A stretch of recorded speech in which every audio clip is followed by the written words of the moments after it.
अब बात हम इंडिया के लोगों की, यूपी के सियासी लोगों की, बात अखिलेश यादव की, उनके विजय रथ की। अखिलेश यादव जौनपुर के 2 दिन के दौरे पर रहे, जहां वो समाजवादी पार्टी की साइकिल की रफ्तार को तेज करने की कोशिश में जुटे रहे। अखिलेश यादव मिशन 2022 की तैयारियों में पूरी तरीके से जुटे हुए हैं और उनका मकसद इस बार जौनपुर के किले को फतेह करने का है, क्योंकि साल 2017 के चुनाव में बीजेपी और उनकी सहयोगी पार्टियों 9 में से 5 सीटों पर विजय हासिल की थी और जौनपुर में समाजवादी पार्टियों का इसको गढ़ कहा जाता है। इस बार अखिलेश यादव इस गढ़ को फिर से मजबूत करने में जुटे हैं, लेकिन प्रधानमंत्री नरेंद्र मोदी पर अखिलेश यादव का एक बयान उनकी फजीहत का सबब बन गया है। अब अखिलेश ने उस पर सफाई दी है। हर महादेव।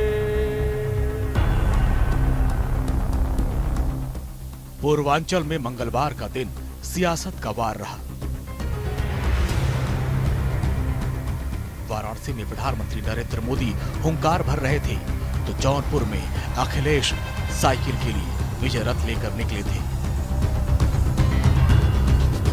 अखिलेश यादव का विजय रथ मंगलवार को जौनपुर 2 दिन के दौरे पर पहुंचा। अपनी विजय रथ यात्रा के दौरान अखिलेश यादव का रथ जिले की सभी विधानसभा सीटों को कवर करेगा, क्योंकि जौनपुर में अखिलेश यादव बीजेपी के फूल को कुंभलाने की कोशिशों में लगे हैं।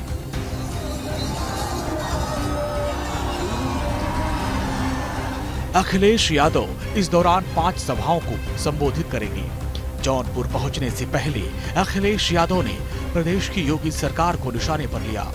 सोमवार को उन्होंने एक ट्वीट में जौनपुर के मेडिकल कॉलेज का एक वीडियो पोस्ट करते हुए उसे आधुनिक खंडहर बताया।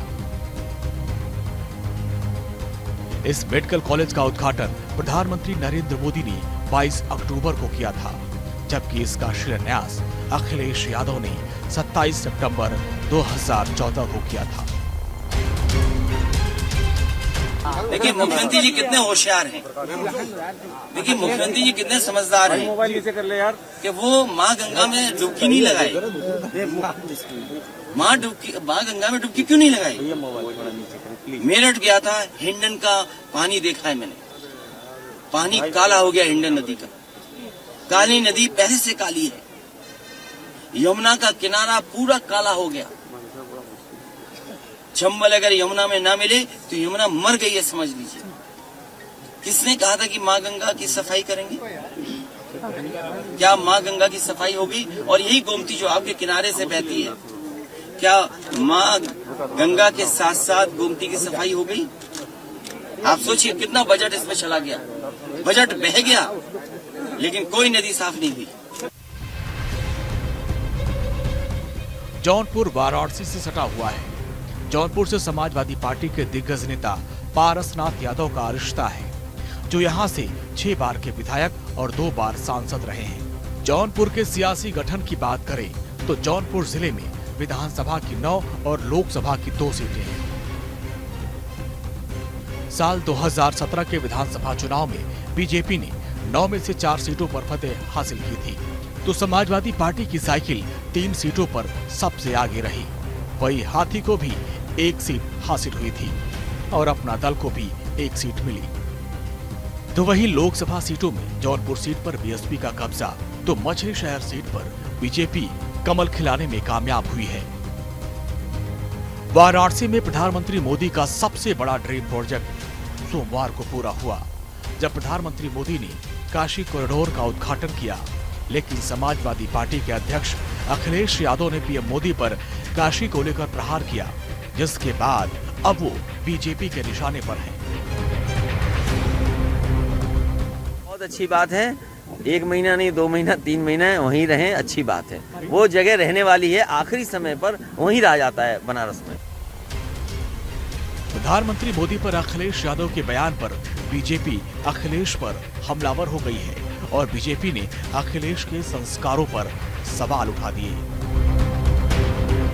का भी विरोध करते रहे, ये राम मंदिर का भी विरोध करते रहे और इनकी सोच में कहीं ना कहीं ये साफ पनपता है और दर्द भी सामने दिखता है। लेकिन इतना हल्का बयान देना ये शायद कभी एक पूर्व मुख्यमंत्री से किसी ने अपेक्षा नहीं की थी। सियासत में बयानों के तीर सारी मर्यादाओं को लांघ रहे हैं। पक्ष विपक्ष की तकरार में जनता की बात छोड़कर एक दूसरे पर पर्सनल अटैक हो रहे हैं। जुबान से शब्दों की जुगलबंदी का जो व्यंग गढ़ा जा रहा है, उसको किसी भी लिहाज से जायज नहीं ठहराया जा सकता। Bureau report, news India.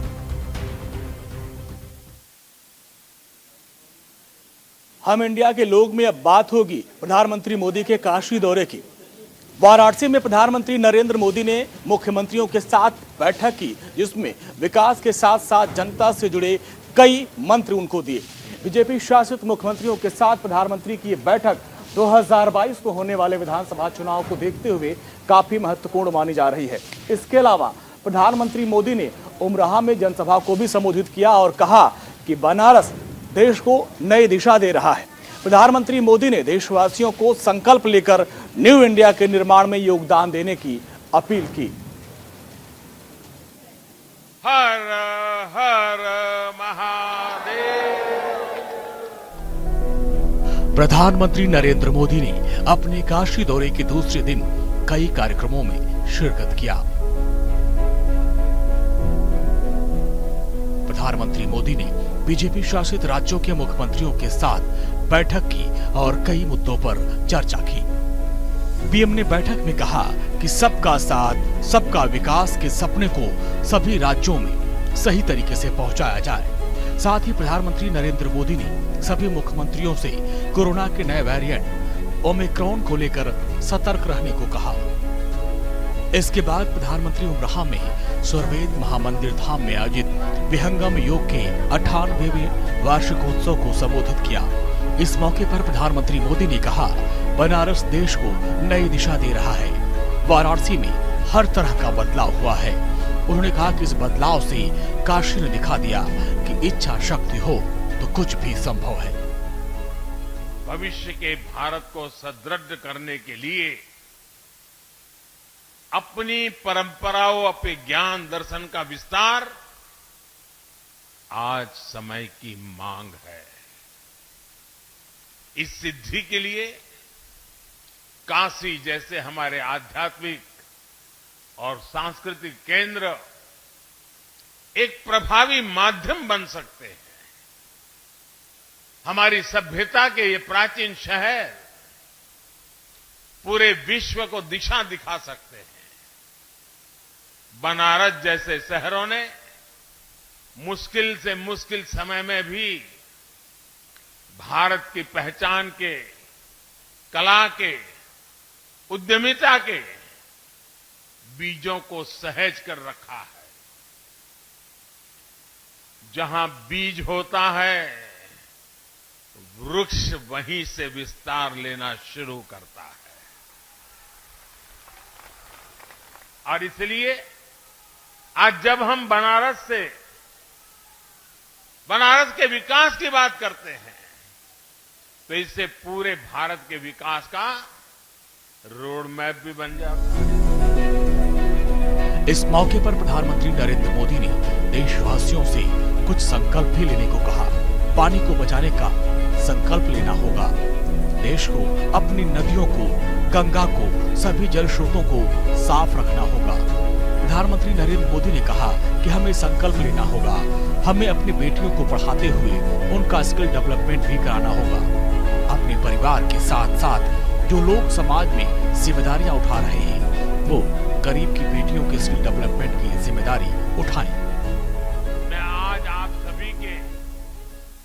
सभी से कुछ संकल्प लेने का आग्रह करना चाहता हूं। ये संकल्प ऐसे होने चाहिए जिसमें सद्गुरु के संकल्पों की सिद्धि हो और जिसमें देश के मनोरथ भी शामिल हो, जिन्हें अगले 2 साल में गति दी जाए, मिलकर के पूरा किया जाए। जैसे एक संकल्प हो, और हो सकता है हमें बेटी को पढ़ाना है, हमें हमारी बेटियों को स्किल डेवलपमेंट के लिए भी तैयार करना है। अपने परिवार के साथ साथ जो लोग समाज में जिम्मेदारी उठा सकते हैं वो एक दो गरीब बेटियों के स्किल डेवलपमेंट की जिम्मेदारी उठाएं।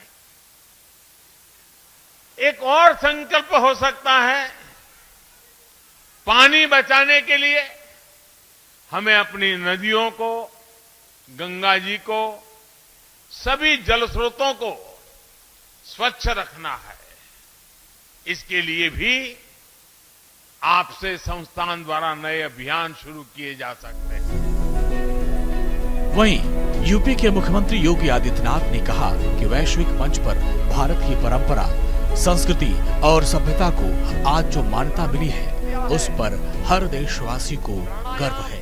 स्वरवेद प्राणों की विद्या है, प्राणायाम उसका एक भाग है और योग भी अपने आप में संपूर्ण विज्ञान है।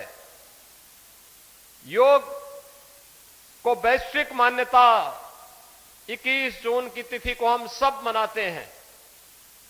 यह भी वैश्विक मान्यता मिली है प्रधानमंत्री मोदी जी के कारण, और वैश्विक मंच पर भारत की परंपरा और भारत की संस्कृति और भारत की सभ्यता को जो मान्यता आज प्राप्त हुई है उस पर हर भारतवासी गौरवान्वित है। प्रधानमंत्री नरेंद्र मोदी ने काशी दौरे पर अपने संसदीय क्षेत्र को कई सौगातें दी। काशी विश्वनाथ कॉरिडोर सबसे बड़ा उपहार रहा। पीएम मोदी अपने लोकसभा क्षेत्र में बेफिक्र होकर घूमे। रात में वाराणसी की गलियों में निकलकर लोगों से मिले।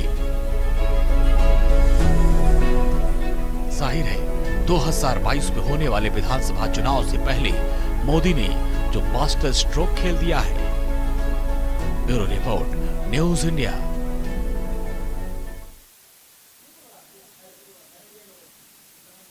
हम इंडिया के लोग आज हिंदी फिल्मों के शोमैन राज कपूर को उनके जन्मदिन के मौके पर नमन कर रहे हैं। आग, बरसात, अंदाज, आवारा फिल्मों के जरिए राज कपूर ने अपनी एक अलग पहचान बनाई। महज 24 साल की उम्र में राज कपूर ने आग फिल्म बनाकर अपना हुनर सबको दिखा दिया था।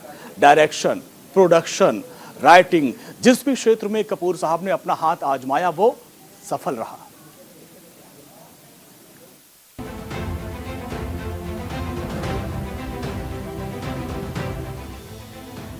राज कपूर भारतीय सिनेमा के शोमैन, एक ऐसा कलाकार जिसने अपने अभिनय से लेकर डायरेक्शन तक में झंडा गाड़ा।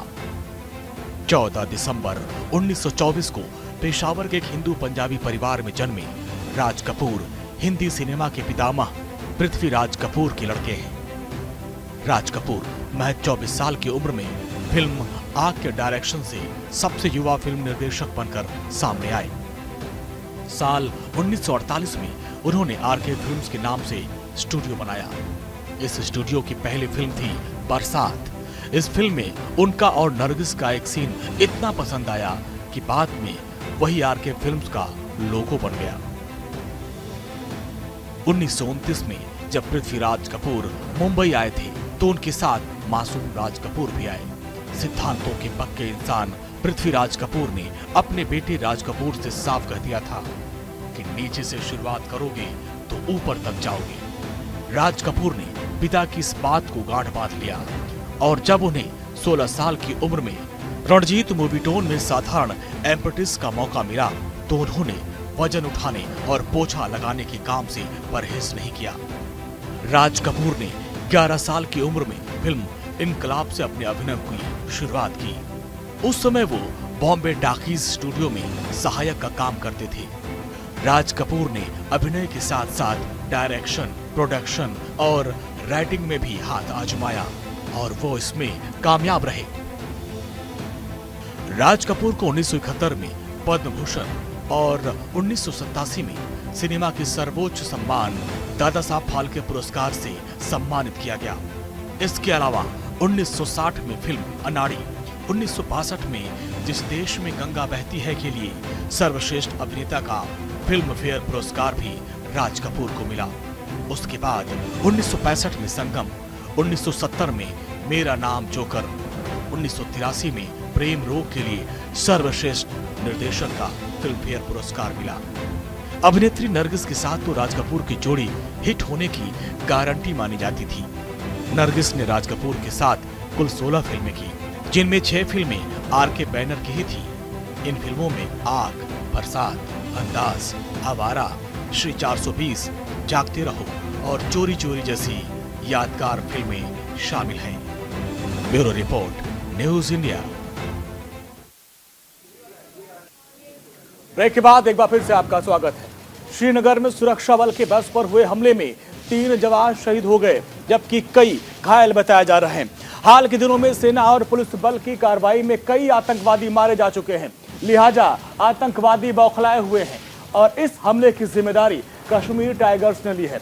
पुलिस ने जवाबी कार्रवाई में एक आतंकवादी को मार गिराया है। बाकी की तलाश में सर्च ऑपरेशन चल रहा है।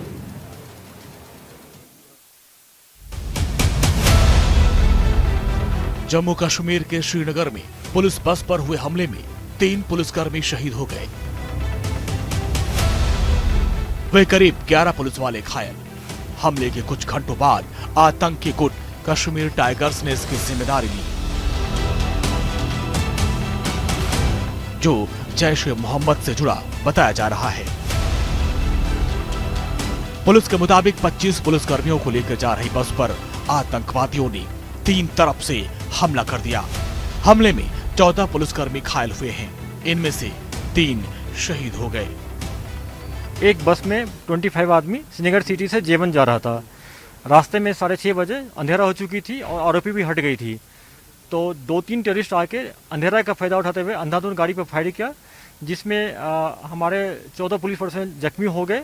बिल्कुल ये जैश मोहम्मद ने खुद क्लेम भी किया है।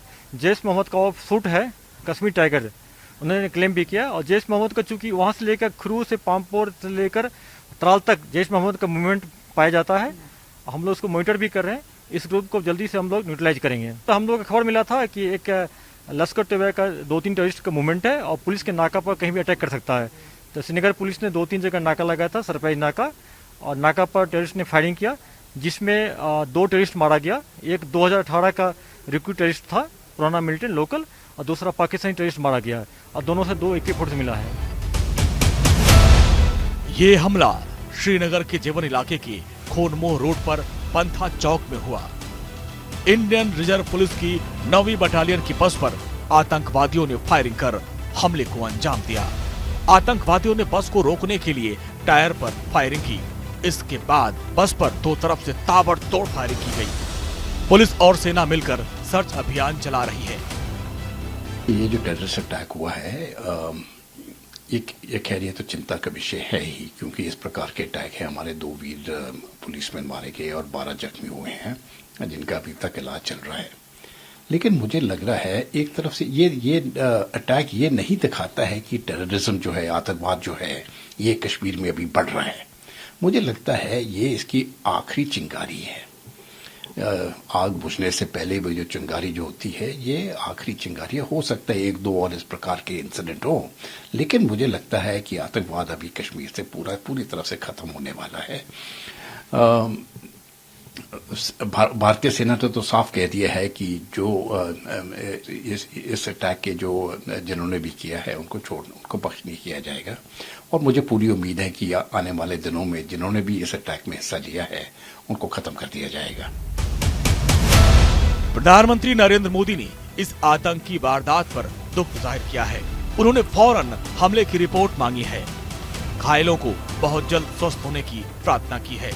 राज्य की पूर्व मुख्यमंत्री और पीडीपी प्रमुख महबूबा मुफ्ती ने ट्वीट कर कहा कि श्रीनगर में हुए हमले में मारे गए पुलिसकर्मियों के बारे में सुनकर दुख हुआ। केंद्र सरकार कश्मीर के हालात सामान्य होने का कितना भी दावा कर ली, लेकिन सच ये है कि यहाँ के हालात खराब है। दुख में डूबे परिवारों के साथ मेरी सांत्वना है। वे पूर्व मुख्यमंत्री और national conference leader Omar Abdullah ने कहा कि श्रीनगर के बाहरी इलाकों में पुलिस की बस पर हमला दुखद है। उमर अब्दुल्ला ने इस घटना की निंदा की और कहा कि वो शहीद सैनिकों के परिवार के साथ खड़े हैं। उमर अब्दुल्ला ने घायल पुलिसकर्मियों के बहुत जल्द ठीक होने की दुआ मांगी। उन शहीदों पे श्रद्धांजलि पेश करता हूँ जिनकी जान गई है, मगर इसको कंट्रोल करना ज़रूरी है। और मैं समझता हूं कि गवर्नमेंट ऑफ इंडिया को जब तक दिल नहीं जीतेंगे और दिल्ली से दूरी को दूर नहीं करेंगे, ये चीज़ चलती रहेगी। फिलहाल आतंकवादियों की तलाश में श्रीनगर से पुलवामा तक सर्च ऑपरेशन चलाया जा रहा है। दरअसल पिछले 2 सालों में सुरक्षा बलों ने कई बड़े कमांडर्स को मार गिराया। लगभग सभी आतंकी संगठनों को नुकसान पहुंचा है, खासकर लश्कर-ए-तैयबा को। दक्षिणी कश्मीर में मजबूत स्थिति में रहे हिजबुल मुजाहिदीन की लगभग कमर टूट चुकी है। इसी वजह से सशस्त्र बलों के जवानों को निशाना बनाने की साजिश रची जा रही है और स्थान भी IRP बटालियन के मुख्यालय को चुना गया। Bureau report, news India. दिसंबर 2016 में बिपिन रावत ने सेना में जनरल का पद संभाला और कुछ ही दिनों के अंदर घाटी में आतंकवादियों पर मौत बनकर टूटी। देखते ही देखते घाटी में बड़े बड़े कमांडर ढेर कर दिए गए। ऑपरेशन ऑल आउट में आतंकवाद की कमर टूट गई। 4 साल में 900 आतंकी ढेर किए गए और साल 2018 की बात करें तो 215 आतंकी ढेर किए गए। 2019 में 152 आतंकी ढेर किए गए। 2020 में 203 आतंकवादी ढेर किए गए और इस साल यानी 2021 में 160 आतंकवादियों को सेना ने ढेर कर दिया है। और ऑपरेशन ऑल आउट के बाद से अब जितने भी आतंकवादी हैं वो लोग बौखलाए हुए हैं, पाकिस्तान बौखलाया हुआ है। और हम वो आंकड़े लगातार आपको बता रहे हैं। 4 साल में 900 आतंकवादियों को ढेर किया गया है। 2017 में 213 आतंकवादी, 2018 में 215 आतंकवादी ढेर किए गए। साल 2019 में 152 आतंकवादी ढेर किए गए और 2021 की बात करें तो 2021 में 160 आतंकवादियों को ढेर किया है हमारे भारतीय सेना के जवानों ने। चलिए अब बात देश की नौसेना की करते हैं। बात समंदर में चीन की चालबाजियों को चुनौती देने की करते हैं। हिंदुस्तान लगातार समंदर में लाल साजिश का करारा जवाब दे रहा है। आज DRDO ने ओडिशा के बालासोर तट पर एक लंबी रेंज के सुपरसोनिक मिसाइल असिस्टेंट टॉर्पीडो का सफल परीक्षण किया है और ये मिसाइल 650 किलोमीटर तक दुश्मनों को तबाह कर देगी। सुपरसोनिक मिसाइल असिस्टेंट टॉर्पीडो के हिंदुस्तानी नौसेना में शामिल होने के बाद चीन और पाकिस्तान जैसे दुश्मनों के होश उड़ जाएंगे। 2, 1 now +1 +2 second off।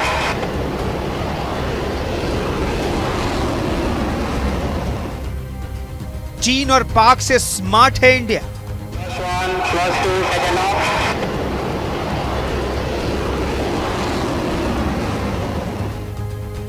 स्मार्ट करेगा दुश्मनों पर प्रहार।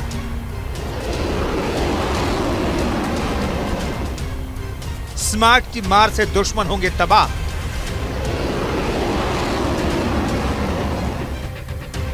समंदर में लाल साजिश होगी नाकाम।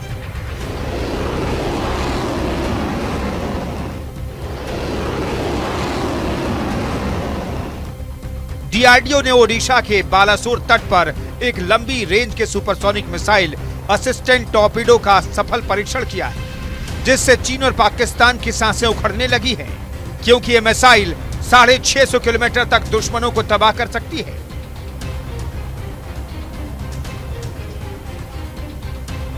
DRDO ने सुपरसोनिक मिसाइल असिस्टेंट टॉर्पीडो को पनडुब्बी रोधी युद्धक क्षमताओं को बढ़ाने के लिए तैयार किया है, जो पारंपरिक टॉर्पीडो की रेंज से कहीं अधिक है।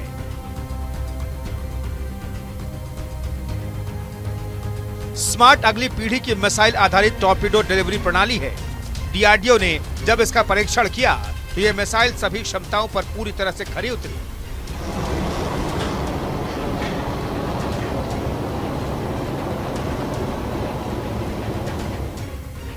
इस उन्नत मिसाइल प्रणाली के लिए DRDO की कई प्रयोगशालाओं ने विभिन्न प्रौद्योगिकियां विकसित की हैं। जल्द ही सुपरसोनिक मिसाइल असिस्टेड टॉर्पीडो नौसेना के बेड़े में शामिल हो सकती है। स्मार्ट एक तरह की सुपरसोनिक एंटीशिप मिसाइल है। इसके साथ एक कम वजन का टॉर्पीडो लगा है, जो पेलोड की तरह इस्तेमाल होता है। दोनों मिलकर इसे एक सुपरसोनिक एंटी सबमरीन मिसाइल बना देते हैं। यानी इसमें मिसाइल के फीचर्स भी मिलेंगे और पनडुब्बी नष्ट करने की क्षमता भी। पूरी तरह तैयार होने पर इसकी रेंज 650 किलोमीटर होगी। सुपरसोनिक मिसाइल असिस्टेड टॉर्पीडो के हिंदुस्तानी नौसेना में शामिल होने से चीन और पाकिस्तान जैसे दुश्मनों के होश उड़ जाएंगे, क्योंकि 650 किलोमीटर की विध्वंसक रेंज वाली इस मिसाइल टॉर्पीडो प्रणाली की मौजूदगी भारतीय नौसेना को दुनिया की सबसे खतरनाक नौसेना में लाकर खड़ा कर देगा। जहां तक पाकिस्तान सपने में भी नहीं सोच सकता, तो समंदर में चीन की साजिश को करारा जवाब भी मिलेगा। नीले समंदर पर लाल साजिश को हिंदुस्तान की सुपरसोनिक मिसाइल असिस्टेड टॉर्पीडो कड़ी चुनौती है, क्योंकि देश की नौसेना के पास वरुणास्त्र नामक एक पनडुब्बी रोधी टॉर्पीडो पहले से ही है, जो जीपीएस की मदद से अपने लक्ष्य को भेद सकता है, जबकि स्मार्ट इसके तुलना में काफी हल्का है और काफी विनाशकारी। मतलब समंदर में अब चीन की चालबाजियों को करारा जवाब देने की ओर नौसेना ने एक कदम और बढ़ा दिया है। Bureau report, news India.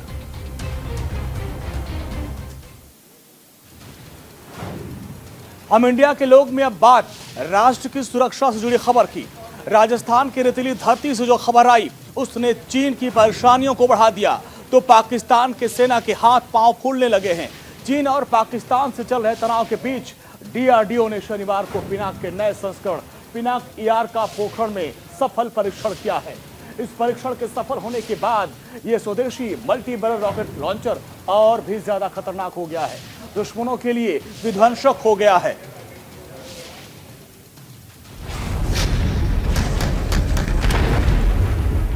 चौवालीस सेकंड में 72 रॉकेट दागने वाला बाहुबली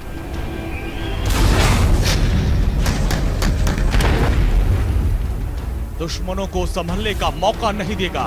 पिनाका का नया अवतार। एलओसी पर चीन की सांसें टंगने लगी है। एलओसी पर पाकिस्तान के सैनिक कांपने लगे हैं।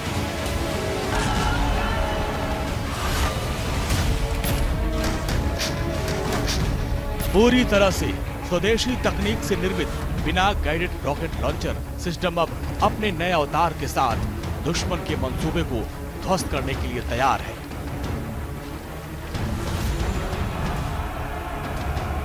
चीन और पाकिस्तान से चल रहे तनाव के बीच डीआरडीओ ने शनिवार को पिनाक के नए संस्करण पिनाक ईआर का पोखरण में सफल परीक्षण किया। इस परीक्षण के सफल होते ही ये स्वदेशी मल्टी बैरल रॉकेट लॉन्चर और भी ज्यादा खतरनाक दुश्मनों के लिए विध्वंसक हो गया है। ईआर पिनाका पिछले एक दशक से सेना में सेवा दे रही पिनाका का उन्नत संस्करण है। इस प्रणाली को नई टेक्नोलॉजी के साथ उभरती आवश्यकताओं को ध्यान में रखकर डिजाइन किया गया है। हाल ही में चीन के साथ तनाव के बीच लाइन ऑफ एक्चुअल कंट्रोल पर अपने बाहुबली पिनाक रॉकेट सिस्टम को तैनात किया गया है। भगवान शिव के धनुष पिनाक के नाम पर ये मल्टी बैरल रॉकेट लॉन्चर पूरी तरह स्वदेशी है, जिसे डीआरडीओ ने तैयार किया है। बताया जा रहा है कि टेस्ट के दौरान कई रेंजों पर मल्टी बैरल रॉकेट लॉन्चर से कुल 25 इनहान पिनाका रॉकेट दागे गए। पिनाका का ये नया रॉकेट 45 किलोमीटर तक की दूरी तक के लक्ष्य को नष्ट कर सकता है। वहीं इन मिसाइलों के उड़ान पथ को आईटीआर और प्रूफ एंड एक्सपेरिमेंटल एस्टेब्लिशमेंट के तैनात टेलीमेट्री, रडार और इलेक्ट्रो ऑप्टिकल ट्रैकिंग सिस्टम समेत रेंज उपकरणों द्वारा ट्रैक किया गया है।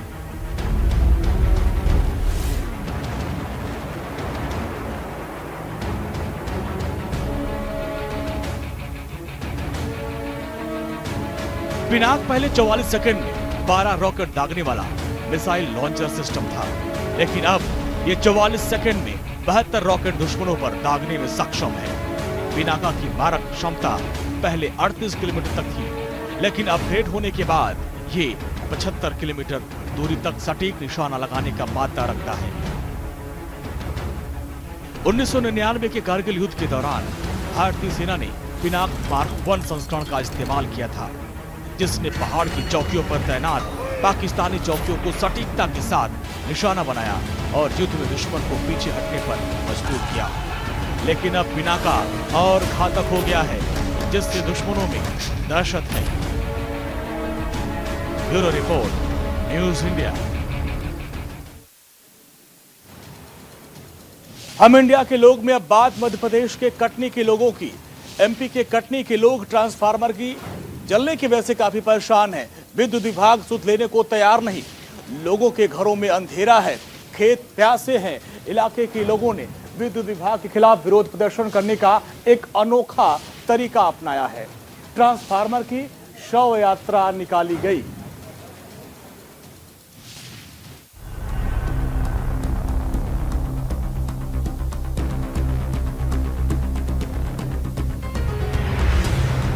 ये ट्रांसफार्मर की शव यात्रा है।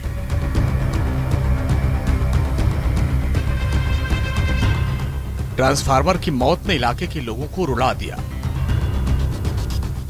ट्रांसफार्मर से लोगों को इतना लगाव था कि पूरा इलाका इसके शव यात्रा में शामिल हुआ।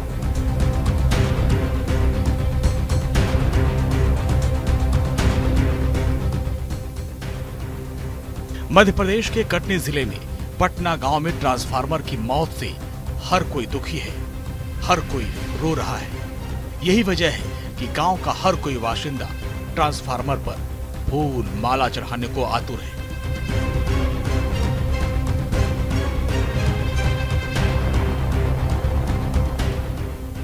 सोशल मीडिया में ट्रांसफार्मर की शव यात्रा का यह वीडियो वायरल हो रहा है।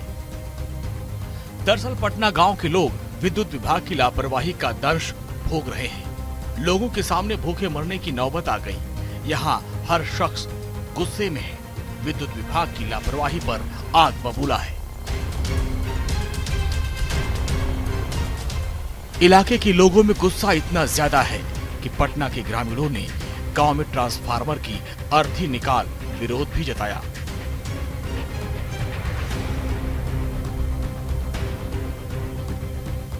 समस्या ये है कि हमारी धान तो पहले सूख गई, अब थोड़ा बहुत गेहूं की फसल आने वाली थी, वो भी ट्रांसफार्मर 12 घंटे से ज़्यादा नहीं चल पा रहा है। ट्रांसफार्मर लेने जबलपुर जाना पड़ता है, अपने खर्चे से ट्रांसफार्मर लाओ, आयल अपने खर्चे से डालो। विभाग कुछ करने को तैयार ही नहीं है। मतलब पूरी साल में हम लोग 12 ट्रांसफार्मर ला चुके, ले जा चुके, वापस लाना ले जाना यही कर रहे हैं। इसके पहले एक ट्रांसफार्मर बिजली विभाग ने उतरवाया था, हमारा लगा ट्रांसफार्मर हमारे खेत से उतार के उनने उठा के एक पर्सनल शादी में रख दिया। वो ट्रांसफार्मर जला, उसके बाद से आज तक हम लोग परेशान। इसकी शिकायत विधायक से, सांसद से, मंत्री से, जिलाध्यक्ष से, A to Z विभाग से लेके 181 100 हर चीज में कर चुकी।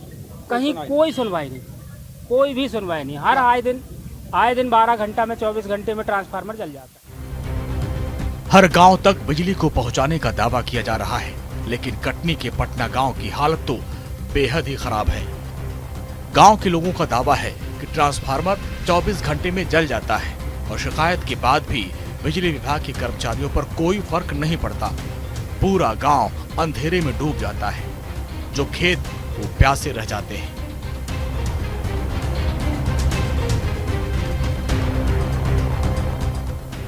खेतों में धान की फसल बिना पानी के सूख गई और अब हालात ये हैं कि पानी की किल्लत की वजह से गेहूं की बुआई अभी तक नहीं हो पाई, क्योंकि जरा सा लोड पड़ने पर ट्रांसफार्मर जल जाता है और विद्युत विभाग शिकायत के बाद भी सुध लेने को तैयार नहीं।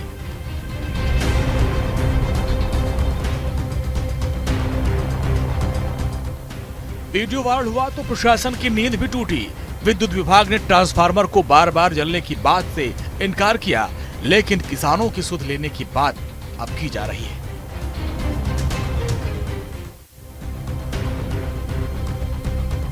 अब ऐसे में सबसे बड़ा सवाल यह है कि अगर परेशानी बार बार नहीं आती तो ये किसान यूं ट्रांसफार्मर की शव यात्रा को नहीं निकालते, जो बिजली विभाग के कर्मचारियों की लापरवाही की कलई खोल रही है। अब सवाल यही है कि किसानों की हालत कब सुधरेगी और प्यासे खेतों को पानी कब मिलेगा। Bureau report, news India. अब बात अमीरी और गरीबी की, क्योंकि विश्व असमानता की एक रिपोर्ट पेश की गई जिसमें दुनिया के अमीरों की संपत्ति और गरीबों को लेकर जो खुलासा हुआ है वो काफी चौंकाने वाला है। विश्व असमानता रिपोर्ट 2021 में चौंकाने वाली बात सामने आई है। रिपोर्ट में कहा गया है कि अभी दुनिया की जितनी दौलत है, अगर उसे विश्व के हर व्यक्ति के बीच बराबर बराबर बांट दे तो हर एक के हिस्से में 62 लाख रुपए आएंगे। तो विश्व असमानता रिपोर्ट जो आई है उसके मुताबिक दुनिया की सबसे गरीब 50% आबादी के पास कुल संपत्ति का महज 2% है और सबसे अमीर यानी 10% लोगों के पास करीब 76% संपत्ति है। बाकी का जो 22% हिस्सा बचा है 40% मध्यम वर्गीय लोगों के पास है। रिपोर्ट के मुताबिक अगर दुनिया की संपत्ति बांट दी जाए तो हर शख्स के हिस्से में 62,46,000 रुपए आएंगे, जबकि अगर जो आमदनी सभी आमदनी लोगों में बांट दी जाए बराबर बराबर तो सभी के खाते में करीब 14,31,000 रुपए आ जाएंगे। आप समझिए कितनी असमानता है। सालाना आय भी बराबर अगर बांटी जाए तो सभी के खाते में करीब 14,31,000 रुपए आ जाएंगे। अब बात कानपुर के लोगों की। कानपुर में बीच सड़क पर बुलेट चलाते हुए गाना शूट करने पर भले ही चालक का 9,000 रुपए का चालान कट गया, अब उसी के वीडियो से यूपी पुलिस लोगों को जागरूक कर रही है और ये वीडियो सोशल मीडिया पर खूब वायरल हो रहा है। दरअसल खालिद अहमद नवाम शख्स ने अप्रैल महीने में कल्याणपुर रोड पर अपनी बुलेट से फर्राटा भरते हुए एक गाना शूट किया था और वीडियो वायरल होने के बाद कानपुर ट्रैफिक पुलिस ने इसका संज्ञान लिया। ट्रैफिक पुलिस ने हाथ छोड़कर गाड़ी चलाने वाले और बगैर अनुमति के शूटिंग करने वाले हेलमेट न लगाने तमाम चार्ज लगा दिए और 9,000 रुपए का जुर्माना ठोक दिया था। अब यूपी पुलिस अपनी क्रिएटिविटी दिखाते हुए इस वीडियो को एडिट करके लोगों को जागरूक कर रही है और यूपी पुलिस ने इस वीडियो को पोस्ट करते हुए कहा कि युवा सोशल मीडिया पर लाइक के चक्कर में इस तरह के वीडियो बनाते हैं, लेकिन गाड़ी चलाते समय सावधानी हटते ही आपकी कहानी हमेशा हमेशा के लिए खत्म हो जाएगी और इसलिए गाड़ी चलाते समय यातायात के नियमों का पालन करें और सुरक्षित रहें। तो सबसे बड़ा सवाल ये कि जिस वीडियो के चलते पुलिस ने चालान काटा था उसी वीडियो को प्रमोट कर अब ट्रैफिक नियमों का पालन करने की नसीहत कैसे दी जा सकती है।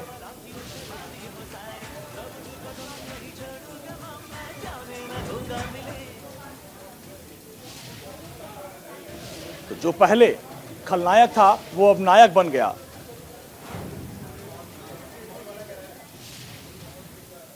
फिल्म निर्देशक श्याम बेनेगल ने 70 के दशक में देशवासियों को ऐसी फिल्मों से रूबरू कराया जिस पर फिल्म बनाने का कोई हिम्मत भी नहीं कर सकता था। अंकुर से हुई शुरुआत हिंदी सिनेमा को एक से बढ़कर एक कलाकार दिए।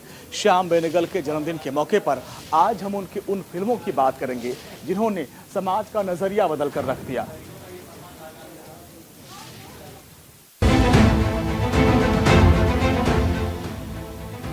फिल्म मेकर श्याम बेनेगल अपनी फिल्मों के बनाने के तरीके और समाज की सच्चाई को सिनेमा के जरिए दिखाने के लिए जाने जाते हैं। उनकी फिल्मों में कोई बड़ा सुपरस्टार नहीं होता, लेकिन उनकी कहानी कहने का तरीका सबका दिल जीत लेता है। श्याम बेनेगल की फिल्मों की खासियत यह है कि हीरो अक्सर निचले तबके का होता है। उनकी फिल्में सिनेमाघर में बैठे दर्शकों का नजरिया बदल कर रख देती है। श्याम बेनेगल ने 1974 में सबसे पहले फिल्म अंकुर बनाई थी। इस फिल्म से ही दिग्गज अभिनेत्री शबाना आजमी ने फिल्मी पर्दे पर कदम रखा था। जमींदारी प्रथा पर चोट करती इस फिल्म की जबरदस्त सराहना हुई।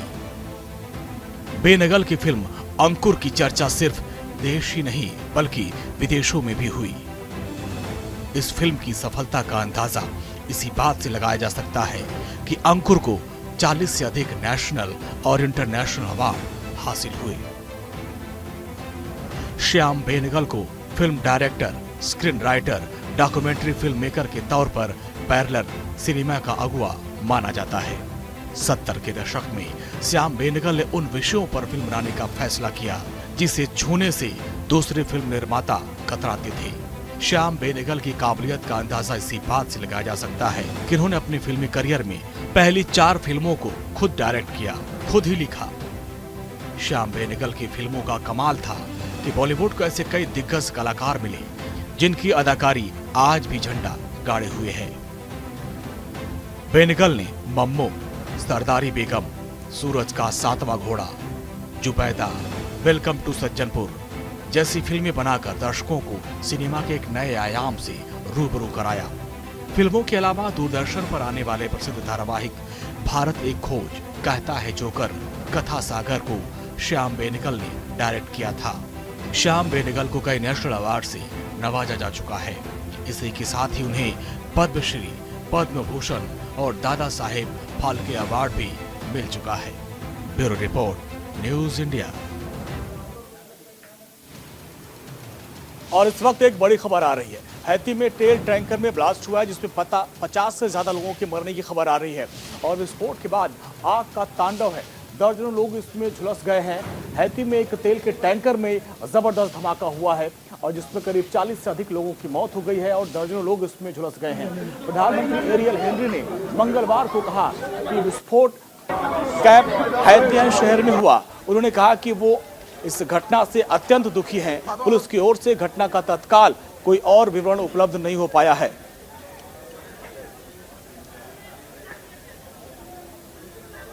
हैती में तेल टैंकर में ब्लास्ट हुआ है, जिसमें करीब 50 से ज्यादा लोगों की मौत हुई है। विस्फोट के बाद आग का तांडव, इसमें दर्जनों लोग झुलस गए हैं।